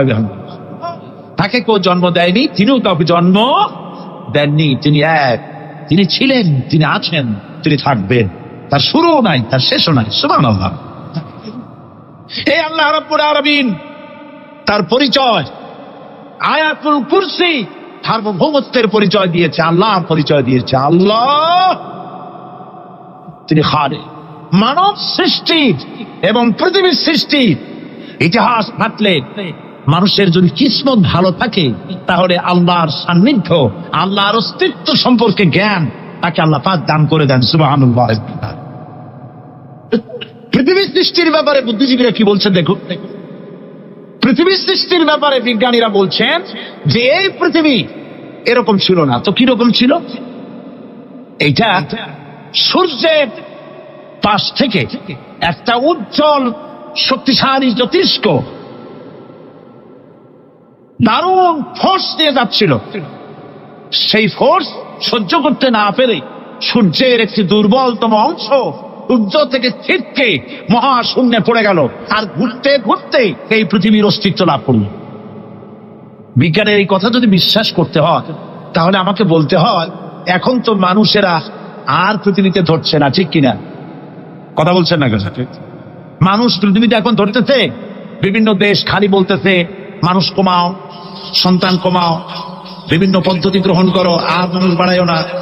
আল্লাহ পাক বলছে আল্লাহু লা ইলাহা ইল্লা হুয়াল হাইয়ুল কাইয়্যুম। আল্লাহ হচ্ছেন তিনি যিনি ছাড়া কোনো ইলাহ নাই। লা ইলাহা ইল্লাহু, তিনি ছাড়া কোনো ইলাহ নাই, সার্বভৌমত্বের মালিক কেউ নাই। এই যে লা ইলাহা, কোন ইলাহ নাই, আমরা কালেমার মধ্যে এই কথাটা বলি। আমাদের কালেমায় তাইয়্যিবা আমরা কি উচ্চারণ করি? লা ইলাহা ইল্লাল্লাহু মুহাম্মাদুর রাসূলুল্লাহ। জোরে পড়েন লা ইলাহা, লা ইলাহা ইল্লাল্লাহু মুহাম্মাদুর রাসূলুল্লাহ। লা ইলাহা, কোন ইলাহ নাই। এই দাওয়াত দিয়েছেন দুনিয়ার সমস্ত পয়গম্বর। এইটা কি শুধু রাসূলুল্লাহর দাওয়াত ছিল? সমস্ত নবীদের স্লোগান ছিল একটা। সমস্ত নবীদের স্লোগান ছিল কয়টা? সবাই বলুন, কি সেই স্লোগান? লা ইলাহা ইল্লাল্লাহ। কোরআন শরীফের ভিতরে ইলাহ শব্দ 147 বার এসেছে। লা ইলাহার অর্থ যদি এই হয়, কোন উপাস্য নাই আল্লাহ ছাড়া, কোন মাবুদ নাই আল্লাহ ছাড়া, মুহাম্মদ সাল্লাল্লাহু আলাইহি ওয়াসাল্লাম আল্লাহর প্রেরিত রাসূল, তাহলে তো এত ঝঞ্ঝাট হওয়ার কথা ছিল না। আপনারা বলেন, নবীরা যখনই এই দাওয়াত দিয়েছেন লা ইলাহা ইল্লাল্লাহ, তখন সংঘর্ষ হয়েছে কিনা? হয়েছে কিনা? বাধা আসছে কিনা? তাহলে কথাটা কি যার কারণে এরকমের বাধা আসে? লা ইলাহা ইল্লাল্লাহ, এর চাইতে বিপ্লবাত্মক, এর চাইতে রিভলিউশন সৃষ্টিকারী কথা আল্লাহর আকাশের নিচে জমিনের উপরে আর একটাও হতে পারে না। লা ইলাহা ইল্লাল্লাহ। ইলাহ শব্দের অর্থ শুধু উপাস্য আর মাবুদ নয়। ইলাহ শব্দের অর্থ হচ্ছে আইনদাতা, ইলাহ শব্দের অর্থ হচ্ছে শাসনকর্তা, ইলাহ শব্দের অর্থ হচ্ছে বিধানদাতা। তো লা ইলাহা যখন একটি লোক ঘোষণা করে, তার অর্থ দাঁড়ায় কোনো আইনদাতা নাই, বিধানদাতা নাই, শাসনকর্তা নাই, কারো আইন মানি না, বিধান মানি না, শাসন মানি না, আল্লাহ ছাড়া। কে ছাড়া? আল্লাহ ছাড়া। এই কালেমার দাওয়াত যখন পয়গম্বরেরা দিয়েছেন, তখন 3 শ্রেণীর লোকেরা বাধা দিয়েছে। বলেন কয় শ্রেণী? সবাই বলেন। 3 শ্রেণীর লোকেরা বাধা দিয়েছে। লক্ষ্য করুন। 1 নম্বরে বাধা দিয়েছে রাষ্ট্র শক্তি। 1 নম্বরে বাধা দিল কারা? 2 নম্বরে বাধা দিয়েছে ধনাঢ্য ব্যক্তিবর্গ। 3 নম্বরে বাধা দিয়েছে যারা কায়েমি স্বার্থবাদী ধর্মীয় শক্তি। এই 3টি শ্রেণী সমস্ত নবীদেরকে বাধা দিয়েছে। সেই বাধা অতীতে যারা দিত, এখন আর দেয় না, নাকি? এখনো দেয়? দেখুন, এই কালেমার দাওয়াত হযরতে মূসা আলাইহিস সালামকে যেদিন আল্লাহ পাক প্রথম ওহী দিলেন, এই দাওয়াত শুধু রাসূল দেন নাই, আল্লাহ পাক বলছেন প্রত্যেক নবী তার জাতিকে এই দাওয়াত দিয়েছেন। কি? আল্লাহ রাব্বুল আলামিন বলেন, সকল নবী তার কওমকে বলে দাওয়াত দিয়েছেন, ইয়া কওমি ইবুদুল্লাহ মা লাকুম মিন ইলাহিন গায়রু। হে সম্প্রদায়, আল্লাহ ছাড়া কোন ইলাহ নাই, তার ইবাদত করো, তারই দাসত্ব করো, তার গোলামি করো। আল্লাহ পাক মুসা আলাইহিস সালামকে যখন নবুয়ত দিলেন, প্রথম যে হয়ে এলো, প্রথম ওহীটাই ছিল ইন্নানি আনাল্লাহ লা ইলাহা ইল্লা আনা ফা'বুদনি ওয়া আকিমিস সালাতা লিযিকরি। নিশ্চয়ই আমি আল্লাহ, আমি ছাড়া কোন ইলাহ নাই, আইনদাতা নাই, বিধানদাতা নাই, সুতরাং আমার দাসত্ব করো এবং আমার শরণার্থে নামাজকে প্রতিষ্ঠা করো। মুসা আলাইহিস সালামকে আল্লাহ পাক ওহী দিয়ে তাকে পাঠালেন। কোথায় পাঠালেন? আল্লাহ পাক বলেন, ইযহাব ইলা ফিরআউনা ইন্নাহু তাগা। গোটা কওম নাফরমান, আল্লাহর আইন কেউ মানছে না, গোটা কওমের কাছে না খাইয়া আল্লাহ পাক সর্বপ্রথম মুসা আলাইহিস সালামকে দাওয়াত নিয়ে কার কাছে পাঠালেন? ফিরআউনের কাছে। কারণ ফিরআউন হচ্ছে রাষ্ট্রশাসক। ফিরআউন কি? রাষ্ট্রশাসক। হযরত মুসা আলাইহিস সালাম ফিরআউনের কাছে গেলেন আর দাওয়াত দিলেন, ফিরআউন পড়ে নাও লা ইলাহা ইল্লাল্লাহ। একটি কথা আপনাদের মনে রাখতে হবে, দুনিয়ার কোন ফিরআউন, কোন নমরুদ, কোন সাদ্দাত, কোন হামান কেউ বলে নাই যে আমি আল্লাহ, আমি রাজ্জাক, আমি খালেক, আমি পৃথিবীর সৃষ্টি করেছি। কথা কেউ বলেছে? কেউ বলে নেই। কি বলেছে তারা? ফিরআউন বলেছে মা আলিমতু লাকুম মিন ইলাহিন গায়রি, আমি তো জানি না আমি ছাড়া আরো কোনো ইলাহ আছে, এ কথা আমার জানা নাই, সুতরাং আমি হচ্ছি ইলাহ আর তুমি বলছো লা ইলাহা।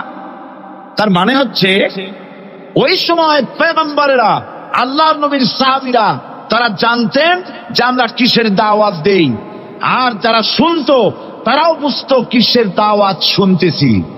আজ আমার দেশে একই কালেমার দাওয়াত দেওয়া হয়, কিন্তু মানুষেরা বুঝতে পারে না কি শুনতেছি। ভাষা জানার ব্যাপারে, বোঝার ব্যাপারে হলো আসল বিষয়। এটা বুঝাতে গিয়ে আমি মাঝে মধ্যে একটা দৃষ্টান্ত দেই এভাবে।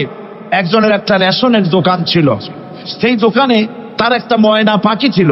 আর ময়না পাখিকে কথা শেখানো যায় সেটা তো আপনারা জানেন। জি, ময়নাকে শিখাইছে যে লাইন করুন, এক এক করে আসুন। ময়না এই কথা শিখেছে। সকালবেলায় যখন রেশনের দোকানে ভিড় পড়ে গেছে, তখন ওই পাখি খাঁচার মধ্যে বসে বলছে লাইন করুন, এক এক করে আসুন। একদিন খাঁচার দরজা খোলা পেয়ে পাখি উড়ে গিয়ে গাছের ডালে বসেছে। আশেপাশে যত পাখি ছিল তারা চিন্তা করলো এই রকমের পাখি তো কখনো দেখি নেই। ময়না তো দেখতে কাকের মতো না, শালিকের মতো না, দেখতে একটা ভিন্ন রকম।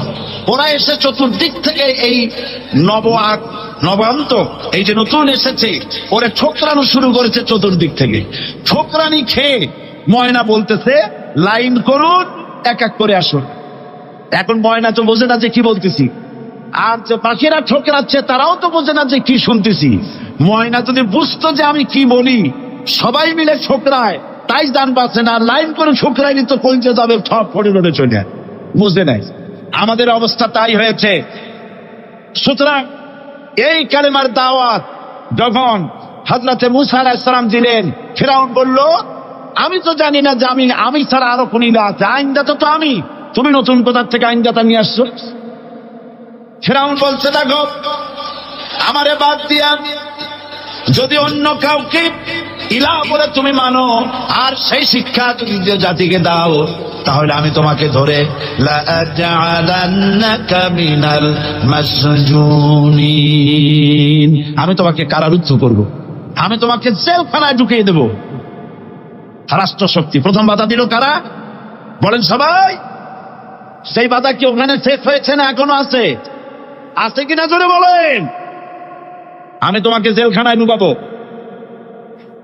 হযরত মুসা আলাইহিস সালাম বলেন ফিরআউন, জেলের ভয় আমি করি না, আমার কি জেলের ভয় দেখায় লাভ নাই, আমি আল্লাহ পাকের পয়গম্বর হযরত মুসা আলাইহিস সালাম। ফিরআউনের দলবল আছে, লোক লস্কর আছে, তার অস্ত্রের অভাব নাই। আল্লাহ রাব্বুল আলামিন মুসা আলাইহিস সালামের কাছে একটা অস্ত্র দিয়া দিলেন। দিছিলেন কিনা? দিছিলেন কিনা? আল্লাহ পাক হযরত মুসাকে বলেছেন ওয়া মা তিলকা বিয়ামিনিকা ইয়া মুসা, মুসা রে তোমার হাতে ওটা কি? মুসা আলাইহিস সালাম বললেন এটা লাঠি। আল্লাহ পাক বললেন ফেলে দাও লাঠি। লাঠি ফালায় দিলেন, কি হয়ে গেল? ইয়া আইয়াতুন তাসআ, লাঠি হয়ে গেল। এখন লাঠি পড়ে সাপ হয়ে গেল। সাপ দেখে নবী হোক, ওলি হোক, সাবি হোক আর আলেম হোক, সাপ দেখলে ভয় করে না মানুষের? মুসা আলাইহিস সালাম ভয় পেয়েছে। আল্লাহ রাব্বুল আলামিন হযরত মুসাকে শোনায় দিলেন, খুযহা ওয়া লা তাখাফ ফানুঈদুহা সিরাতাহাল উলা। চলো, লা তাখাফ, ভয় পেও না। আল্লাহ বলছেন ধরো, ভয় পেও না। ধরার সঙ্গে সঙ্গে স্বাভাবিক অবস্থায় ফিরে আসবে, আবার লাঠি হয়ে যাবে। এখন আল্লাহ বলছেন ধরো। মুসা আলাইহিস সালাম কি ভয় পাওয়া উচিত হবে? উচিত হবে? মুসা আলাইহিস সালাম কি ভয় পাইছিলেন? কারণ হচ্ছে এই দুশমনের শক্তিটা খুব বড়ই দেখা যায়, মনে হয় যেন অনেক বড় কি জানি কি। আল্লাহ পাক বলছেন ইন্না কাইদা শায়তানে কানা দাঈফা, শয়তানের চক্রান্ত যতই তুমি মনে করো অনেক ষড়যন্ত্রের জাল বিস্তার হয়ে আছে, আল্লাহ কয় কিছুই না, যাই অত্যন্ত দুর্বল। আল্লাহ পাক বললেন ধরো। মুসা আলাইহিস সালাম সাপ ধরলেন, সঙ্গে সঙ্গে লাঠি হয়ে গেল। ফিরআউন বরদাস্ত করল না, রাষ্ট্রশক্তির পক্ষ থেকে আক্রমণ শুরু হলো। অপরাধ কি? মুসা আলাইহিস সালামের অপরাধ কি? কি অপরাধ? মাশাআল্লাহ, বুঝতে পেরেছেন। অপরাধ হচ্ছে তিনি বলেছেন লা ইলাহা, ধরে বলেন লা ইলাহা ইল্লাল্লাহ। এই কালেমাকে আজ আমরা ভিক্ষার গুলি বানাইছি। এটা হলো সার্বভৌমত্বের গুলি, এটা হচ্ছে আল্লাহ পাকের সার্বভৌমত্বের কথা। আজ আমরা মানুষের কাছে আমরা শুনি মানুষেরা ভিক্ষা চায়, লা ইলাহা ইল্লাল্লাহ, এক মুঠ চাউল দেন, লা ইলাহা ইল্লাল্লাহ 10 খান পাই দেন। এই হচ্ছে কালেমার জিকির। আবার কেউ কেউ জিকির করতেছে লা ইলাহা আস্তে, ইল্লাল্লাহ জোরে, এমন জোরে কলব সাফ করে, কলব তাতে থাকলেও পারে গেলেও পারে। এই কালেমার এর আঘাত পয়গম্বররা মেরেছেন। হযরত মুসা আলাইহিস সালাম যখন বলেছেন লা ইলাহা ইল্লাল্লাহ, এই ধাক্কা ফিরআউন বরদাস্ত করতে পারে নাই। দরিয়ায় নীলের ভিতরে আল্লাহ পাক ডুবাই শেষ করে দিয়েছেন, দেন নাই? হযরত মুসা আলাইহিস সালাম তার উম্মতেরা দরিয়ার পাশে বসে দ্বীনি কথাবার্তা বলতেছেন। এমন সময় ফিরআউন, তার শত্রু হচ্ছে মুসা আলাইহিস সালাম। শত্রু কেন? মুসা কি ফিরআউনের পাকা ধানে মই দিয়েছে নাকি? বলেন আপনারা, তার হালের গরু পিটায় মারছে নাকি? অপরাধ হলো তিনি আল্লাহর জমিনে আল্লাহর আইন প্রতিষ্ঠার কথা বলেছেন। এই শুধুমাত্র এই অপরাধে ফিরআউন তার দলবল নিয়ে 3 দিক থেকে আক্রমণ করেছে। মুসা আলাইহিস সালামের উম্মতেরা ভয় পেয়ে গেছেন। তারা বলছেন ইন্না লামুদরাকুন, আমরা পাকড়াও হয়ে গেছি। 3 দিকে সারাশি আক্রমণ, 3 দিকে শত্রু, একদিকে দরিয়া, পালাবার রাস্তা আছে? হযরত মুসা আলাইহিস সালাম ভয় পেয়ে গেলেন, সারেন্ডার করলেন না। হযরত মুসা আলাইহিস সালাম বললেন কাল্লা, কখনো নয়, ভয় পাওয়ার কোনো কারণ নাই। রব্বি সায়াহদিন, অবশ্যই আমার রব আমার জন্য রাস্তা করে দিবেন। ভয় পাইও না, আমার রব রাস্তা করে দিবেন। আল্লাহ রাব্বুল আলামিন হযরত মুসা আলাইহিস সালামকে অর্ডার করলেন, হাতের লাঠি দিয়া দরিয়ার উপরে আঘাত করো। হযরত মুসা আলাইহিস সালাম দরিয়ার উপর আঘাত করলেন। রাস্তা ছিল দরকার একটা, এক বাড়িতে আল্লাহর হুকুমে লাঠি দিয়ে একটি আঘাত করার সঙ্গে সঙ্গে হযরত মুসার তার সঙ্গীর সাথে দরিয়া পার হওয়ার জন্য দরিয়ার মধ্য দিয়ে আল্লাহ 12টা রাস্তা পয়দা করে দিলেন। সে আল্লাহ আছে না নাই? এত আসতে বলুন কেন? ভয় পাওয়ার কারণ আছে?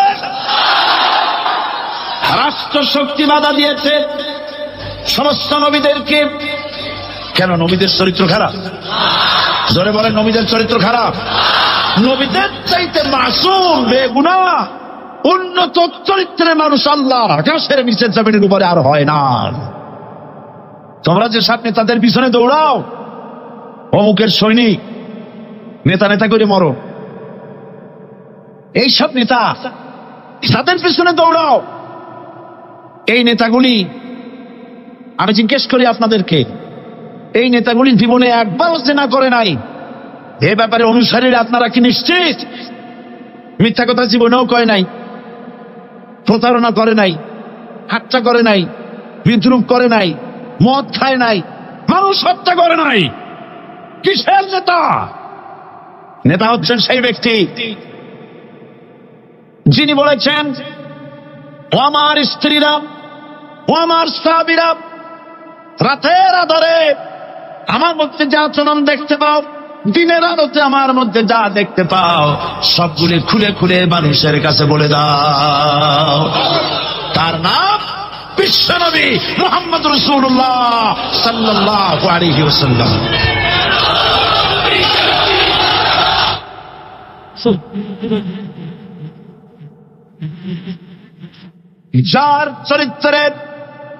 যার চরিত্রের সার্টিফিকেট আল্লাহ রাব্বুল আলামিন নিজে দিচ্ছেন, ওয়া ইন্নাকা লাআলা খুলুকিন আযীম। নবী হে, উন্নত চরিত্রের উপরে আপনি প্রতিষ্ঠিত। সুবহানাল্লাহ। কে সার্টিফিকেট দিচ্ছেন? আযীম, আযীম।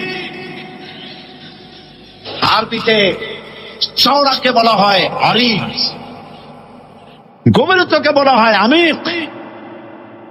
কত প্রশস্ত, যা মাপার কোনো ফিতা নাই, কত গভীর, যা মাপার কোনো যন্ত্র নাই, এইটাকে আরবিতে বলা হয় আযীম। সুবহানাল্লাহ বলতে ইচ্ছে করে না? ও নবী, তোমার চরিত্র এমন যা মাপার মতো যন্ত্র পৃথিবীতে নাই। লা ইলাহা ইল্লাল্লাহ, পড়েন সবাই, লা ইলাহা ইল্লাল্লাহ। আপনিও যদি নবীদের মতো, সাহাবীদের মতো বুঝা এই কলেমার দাওয়াত দেন, বাধা আসবেই। বোঝাবুঝির ব্যাপার, বুঝতেই সারলো। কত মাহফিল হয় বাংলাদেশে, হয় না? কোনো বাধা নাই, ঠিক কিনা? কত পূজা হয়, পার্বণ হয়, গান হয়, থিয়েটার হয়, গুণগার বিভিন্ন গান হয়, কত কিছু হয়। কোনো বাধা আছে? তাফসীরের মাহফিলে বাধা। কারণ তারা বুঝতে পেরেছে এ তাফসীরের মাহফিলে গাজীর গীত হয় না, এ তাফসীরের মাহফিলে আল্লাহর সার্বভৌমত্ব কায়েমের আন্দোলন চলে।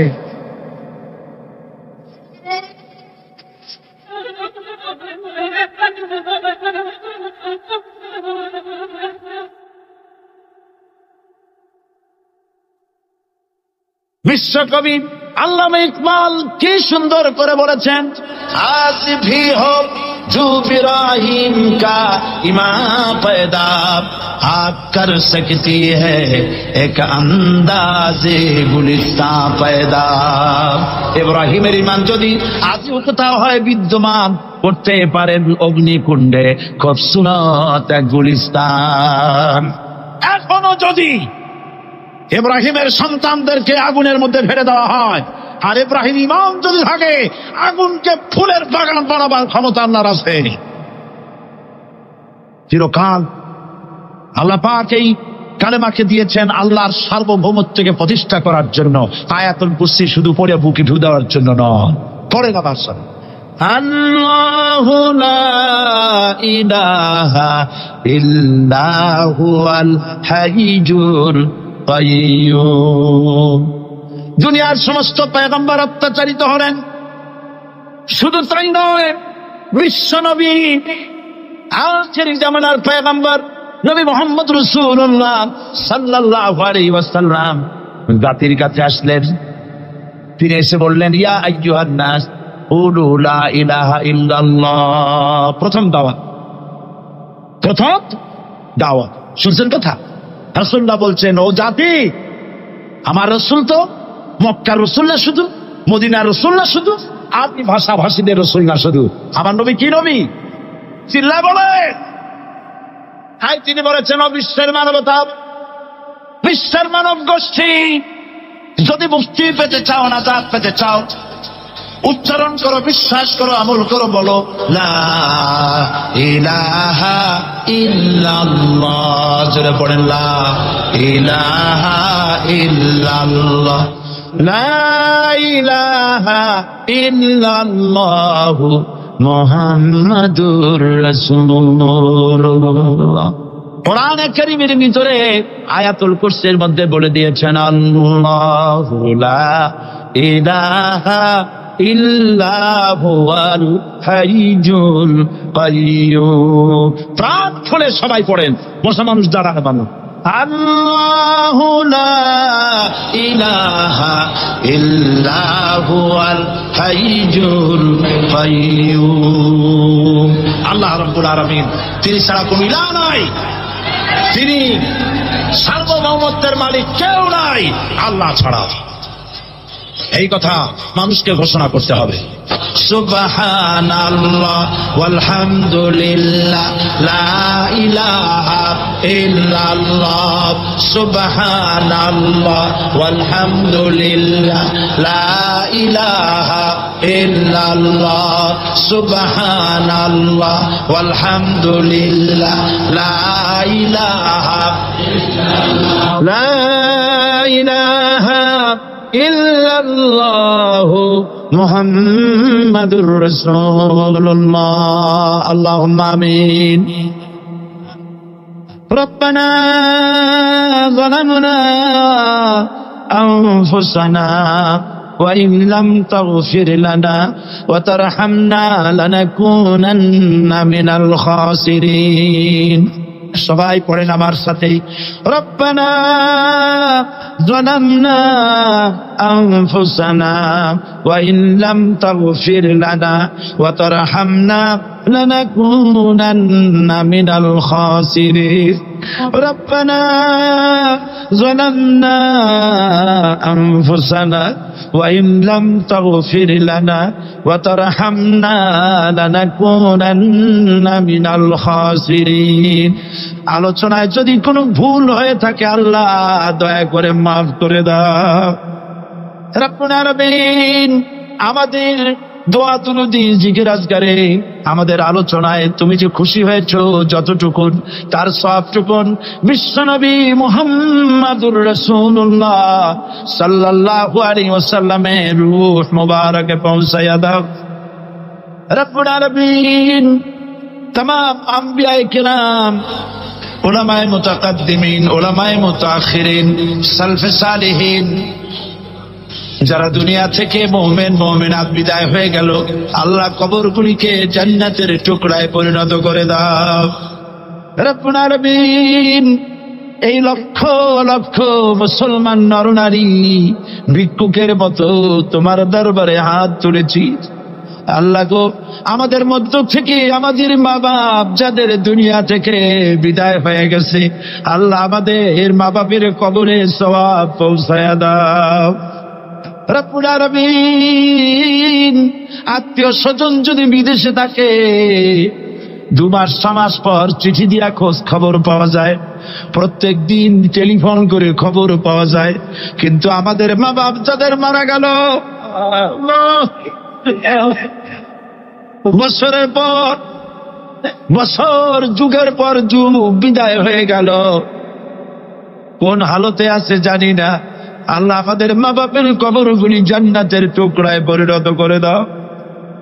রব্বুল আলামিন, আমাদের আব্বা কত মহব্বত করতেন, কত কষ্ট করেছেন। আল্লাহ তাআলা আমাদেরকে লেখাপড়া শেখাবার জন্য কত কষ্ট করেছেন, মানুষ বানাবার জন্য কত কষ্ট করেছেন। আমাদের জন্য ঘর বাড়ি বানায়া জায়গা জমি কিনে রেখে সবগুলি থুয়ে খালি হাতে চলে গেছে বাবা। আল্লাহ আমাদের আব্বার রুহের পরে সওয়াব পৌঁছায়া দাও। রব্বুল আলামিন, এখন তো আর বাড়ি গেলে নাম ধরে কেউ ডাকে না। আয় আল্লাহ, আমাদের আব্বা যত গুনাহ করেছি জানা অজানা, সমস্ত গুণাগুলি আল্লাহ তুমি সাইয়াদ গুলি হাসানাত দিয়া বদলাইয়া দাও।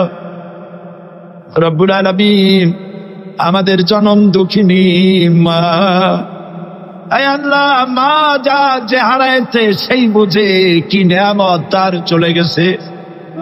আল্লাহ আমাদের মা যার বিদায় হয়ে গেছে, মায়ের কবরটা কি জান্নাতের টুকরায় পরিণত করে রব্বুল আলামিন।